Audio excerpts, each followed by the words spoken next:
Hello, this is the editing Dusty Skeptic. I wanted to go ahead and film a quick disclaimer that you will hear me say in this video, Free Palestine. This video was filmed 6 months before October 7th, and my mind has changed. I, at this time, did not know how Hamas and their ideology was embedded into that conflict. And while Free Palestine is not a phrase that bothers me, I feel like it kind of has been hijacked by the whole from the river to the sea crowd, and I do not support from the river to the sea. I am back at you with another video, finally. And so in this video, I'm going to talk about another 5 books that I think are really great for atheists that atheists will enjoy. And while not necessarily having atheistic thematic subjects or themes of anti-theism, I think they will really resonate with atheists and speak to atheists about what it means to live your life in a secular manner without being a slave to religion. So roll that intro. The first series I'm going to talk about is Unwind. This has got to be the most underrated science fiction series I've ever read. It's Neal Shusterman. Most people know Neal Shusterman for Scythe, and Scythe was actually on my last video about atheist books, but that was before I had read Unwind, and when I read Unwind, I was blown away by the anti-religion sentiment inside it. So Unwind takes place after the Second American Civil War, which was fought over reproductive rights. Roe versus Wade was overturned, and abortion in any form is illegal. But parents, if they have troubled teens, can retroactively abort them by unwinding them, which basically means all their organs are harnessed and put towards someone who needs an organ. So were I to cut my arm off for some reason, I would just get another kid's arm. If I had a heart attack, I would get the heart of a troubled teen. And since there is no abortion, adoption isn't really mentioned, but there is something called storking. You know, when you're a little kid, you might think stork brings babies. Well, what this does is essentially you have a baby and you can just leave it on the doorstep of somebody's house and they are forced to raise it. So that is storking. There is also tithing. If you grew up in religion, I'm sure you know what tithe means. It means to give. Specifically, it normally talks about giving money. But in the Unwind universe, you can tithe your child. So one of our characters is a tithe, who he's 13. As soon as he turns 13, he's taken off to be unwound. And so his family has 10 kids. They give 10% of everything back to the church, and he's their 10th child, so they're giving him away to charity. And it's all because of religion. And there's even a part in the book, in the first book, Unwind. Unwind actually has 4 main books and a short story collection, and the short story collection was actually my favorite. But one thing I absolutely loved in the series was the way this character, the Tithe, took storking and was like, storking's in the Bible. And some of the other characters were like, what are you talking about? No, it's not. And he goes, no, Moses was storked, you know? He was sent down the Nile in a basket. And it was so just reminiscent of the way I see a lot of, especially Christians. This is going to mostly focus on anti-Christian themes because a lot of people are a little bit sissy when it comes to criticizing religions that are not Christianity. We won't get into that. But he's like, storking's in the Bible, it's okay. And nothing in the Bible talks about storking. They're just kind of making the situation fit in this nebulous book called the Bible. And I think that's why it's one of the reasons the Bible has stuck around so long and it still resonates with so many people. And that's why I think so many people believe in God, because it can mean whatever the heck you want it to mean. God is real. He's you. That's why he believes what you believe. He looks like you. He loves you. And so, yeah, Unwind, highly recommend. And chances are I'm probably going to do a why you should read Unwind.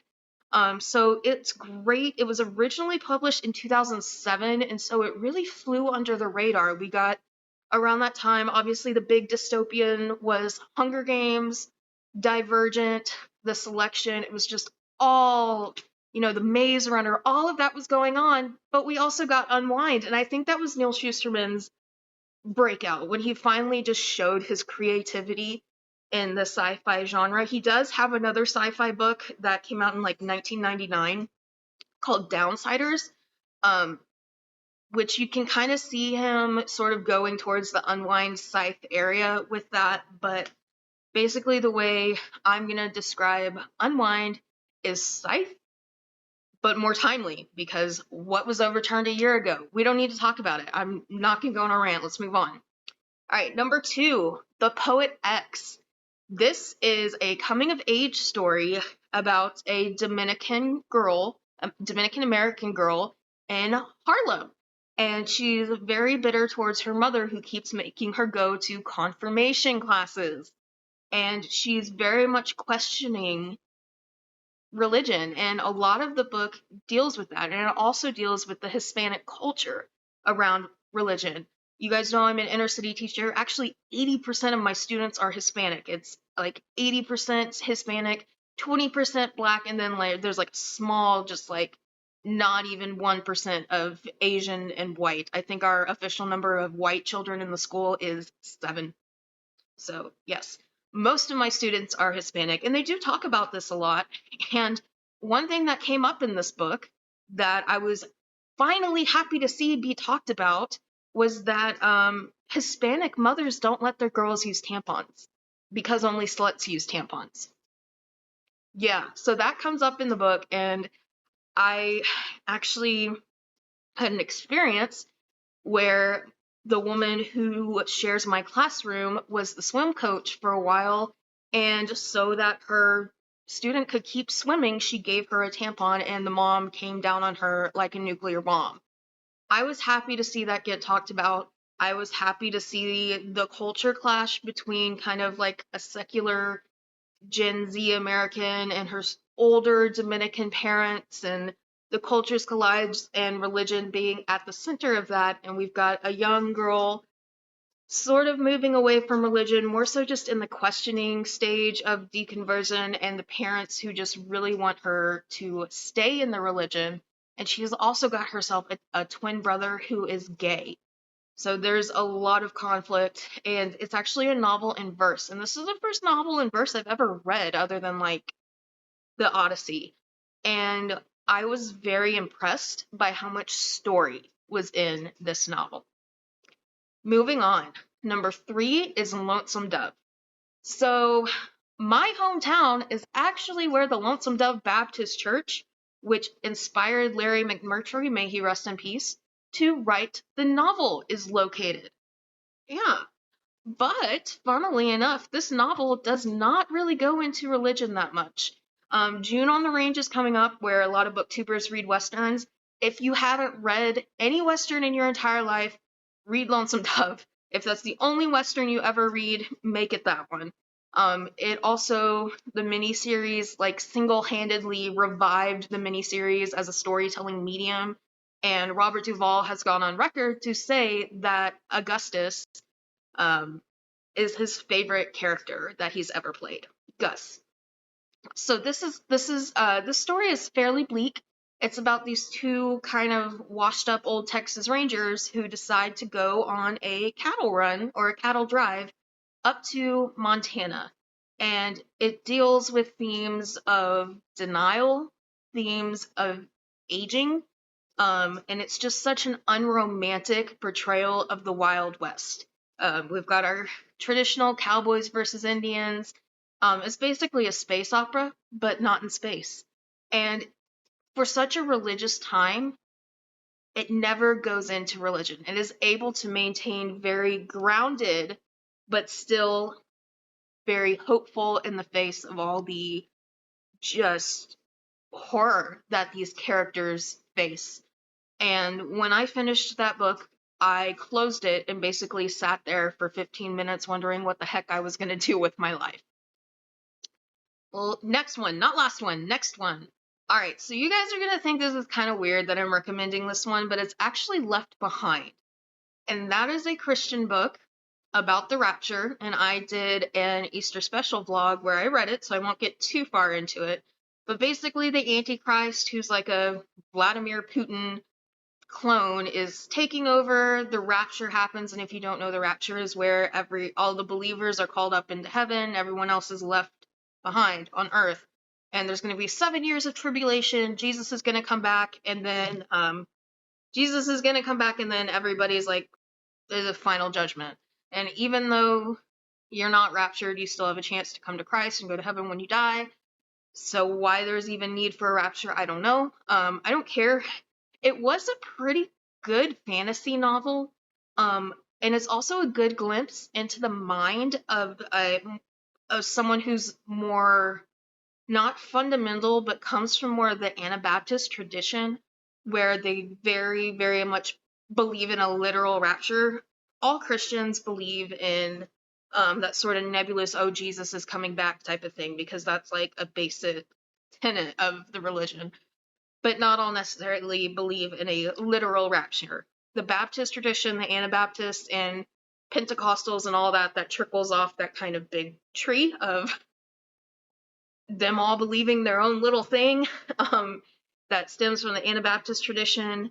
It's a very good glimpse into the mind of someone who believes that stuff. And it falls, in my opinion, halfway between an extreme scare tactic and a torture fantasy of what these people hope happens to atheists. Because in my experience, you watched my video about the troubled teen industry, people from this tradition, this Christian tradition, are really taught to despise atheists. And I think they hate atheists more than they hate Satanists. They can be pretty hateful towards atheists. So this is a very good glimpse into the mind of somebody who believes that kind of stuff. And it's also very pro-Israel. And all I can say about that is free Palestine. Now we're at the last one, and this is actually the Circle series by Ted Dekker, another Christian series. I read this when I was at the troubled teen industry, and I didn't really pick up on the Christian themes in it because I was 14, and I didn't know it was a Christian book. But it's a really great fantasy series. But whereas Left Behind is kind of a glimpse into the more fundy, literal side of Christianity, I think the Circle is a good glimpse into more the progressive side, but like a devout progressive Christian, kind of like my family. My family was Lutheran. We believed that you're saved by faith alone, which is a big, huge theme in this novel, that God loves you and all you have to do is have faith in him and you're saved. So there are a lot of those themes. So there's our character, Thomas, who, in the world where he's awake, he is being hunted by terrorists, trying to save the world from a virus. And there are some great thriller action sequences in there. Ted Dekker is a really talented writer. He can write. And then he goes into this fantasy land when he's asleep, which is kind of, it's a very traditional fantasy land with beasts. And there are 4 novels. I haven't read the 4th one because it wasn't out yet when I originally read this trilogy. The first is The Birth of Evil. The second is like fighting, and it's kind of like Narnia for grown-ups, but it is very edgy, and I think it's great for adults who are apostates, not necessarily who grew up atheists, but who grew up in that sort of progressive culture and left so that they can see what they, pardon the pun, left behind, and it's also just really entertaining. So that's going to be it for today. I'm already at about 14 minutes. So thanks for tuning in, guys. And if you're watching this and you're like, what the heck? There's so many other great ones that you totally left out. Why? Go see my first video. Somewhere. I'll link it. So see my first video, and you guys have a great day. Bye.